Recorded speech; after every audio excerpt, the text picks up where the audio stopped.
TB infection is there, that can also lead to the tubal blockage, fallopian tube blockage, or that can also lead to some uterine disorders which can make a human female infertile. और उसके बाद uterine factors उसमें कभी जो uterus होता है वो over active हो जाता है, या यूट्रस के अंदर कुछ कंजेनिटल जो है एबनॉर्मेलिटीज होती है। जैसे अगर यूट्रस में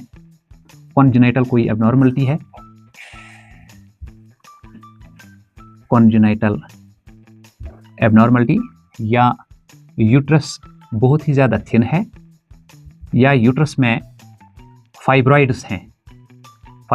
है और सिस्टस हैं, तो इनकी वजह से यूट्रस में एबिलिटी नहीं हो सकती है कि वो कंसीव जाइगोट को कर पा सकता है या ब्लास्टोसिस्ट को कर पा सकता है। तो ये भी अगर टाइमली इंटरवेंशन होती है तो इसमें गायनिकोलॉजिस्ट की वो ये जो है मेडिसिन दे सकते हैं और ये वो ट्रीट इजीली कर सकते हैं। और उसके अलावा और एक जो इनफर्टिलिटी का काज है फीमेल के अंदर, दैट इज एंडोमेट्रियोसिस। एंडोमेट्रियोसिस में क्या होता है कि जो एंडोमेट्रियल लाइनिंग होती है, जो यूट्रस के अंदर वाली जो लाइनिंग होती है एंडोमेट्रियल लाइनिंग, और उस एंडोमेट्रियल लाइनिंग का जो एंडोमेट्रियल टिश्यू होता है, ठीक, वो टिश्यू या ऊपर फैलोपियन ट्यूब कार्निवल पार्ट में चला जाता है, वहां पर भी ग्रो करता है, या सर्वाइकल रीजन में भी वो ग्रो करता है, जिसकी वजह से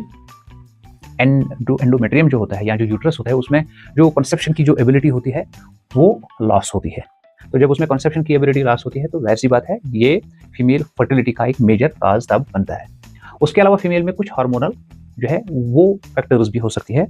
as a cause for her infertility. Hormone में जैसे प्रोलैक्टिन की डिफिशिएंसी, जैसे प्रोलैक्टिन,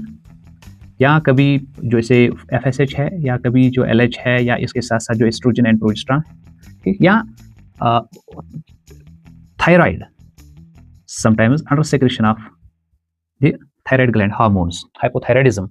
तो ये हाइपोथायराइडिज्म में भी उसके अंदर इनफर्टिलिटी जो है वो उसके चांसेस बढ़ सकते हैं। अगर ये प्रोलैक्टिन जैसा सेक्सुअल हार्मोन कोई उसकी सेक्रेशन कम होती है उसकी वजह से भी वो फीमेल जो है इनफर्टाइल